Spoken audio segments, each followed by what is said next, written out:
In this video, you're going to see how to wrap the back fender of this SUV using tools and material from Rvinyl, as well as tips and tricks from the Wrap Institute. The first step is to clean the main surface area, clay bar when necessary.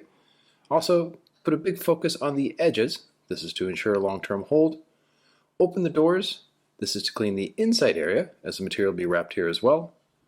Once the main surface area has been cleaned, place masking tape on edges where the material needs to be tucked deep to lower the surface energy, and also add 3M Knifeless Tape. This is to avoid having to use a knife on these tricky to cut areas, as well as directly on the body.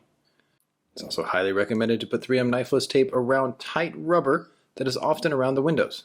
This is again to ensure that these areas don't get cut with a knife.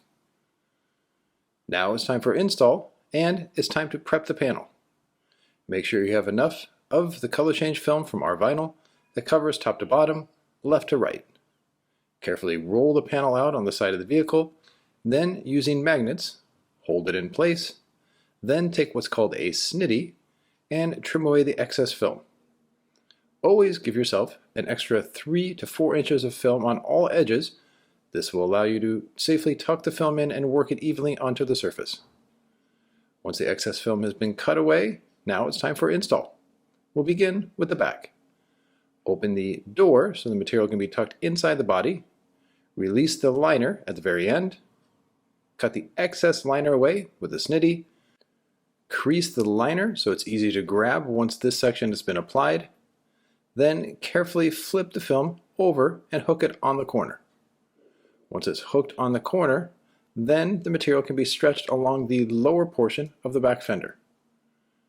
Here it's being hooked on the bumper side. This will help ensure even hold.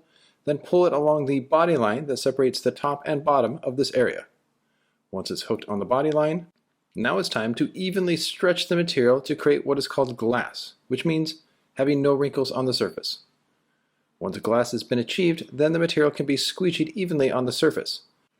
A soft red squeegee from Avery Dennison and a monkey strip buffer are being used, and these can be purchased from Rvinyl. Make sure you squeegee with even overlapping squeegee strokes from side to side and allow the air to escape on the outside edges. Once the lower half of the back fender has been applied, now it's time to work the material on the upper portion. Hook the corner at the top to evenly spread out the material. Use an application glove and form it into the recessed area. Once that section's done, continue the squeegeeing process, allowing the air to escape on the outside edge. Now it's time to apply the material on the door side area. Hook the corner first, then feed the film into the recessed area on the side. Don't bridge the material and push it in. Once the material has been properly fed into this gap, which means there's no tension on the film, then it can be cut away with the 3M Knifeless Tape. Work from top to bottom, and once the string has been cut through the film, then release the excess film, and then work the film towards the top. This means the door can be shut, which allows for focused install. Release the backing paper in 2 to 3 foot sections, and lock it onto the film, create glass, then continue on to the next section. The reason why the film can be easily installed is because it has a low initial tack. That's the premium film that you will get from Rvinyl. Once at the front, hook the corners. This will help ensure a strong corner game. And once the corners are hooked, then create glass again on the main surface and then squeegee. Next, tuck the material in at the top. The masking tape along the roof rack allows the film to slide safely in the gap. That's why it's very important to add masking tape at the beginning during the prep phase. And with the top set, now focus on the lower section of the top area of the back fender. Take an application glove, run it from side to side so the material evenly bridges the gap, and now it's time to move on to cutting away the excess film around this area. Here the knifeless tape is released from around the molding. Once it's safely released, pull away the excess film, and with this section done, move along towards the top. Here the blade is running alongside the top molding on the window. This helps ensure a nice even cut and around ½ inch of material that will fold inside the gap past the rubber. To do this, simply open the doors, which releases the film from the rubber, and then tuck it towards the body. Now here at the A-pillar, cut the film about 1/8 of an inch past this edge, release the film with a tucking tool, This one again is from Rvinyl.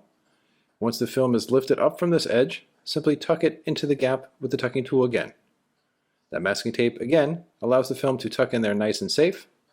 And now to get the material behind the molding around this back section, use two tucking tools. The blue one is stiff and the red one is soft. So the blue one pulls the rubber away from the body and the red one tucks it behind. This is a great way to get solid finishing and great coverage, again all without having to use the knife on this very sensitive area. Now we move on to the back bumper area where the knifeless tape is again released. It was placed on the bumper side of this gap, so once the excess film has been pulled away, now the material can be tucked inside the gap, again with that soft tucking tool for full coverage.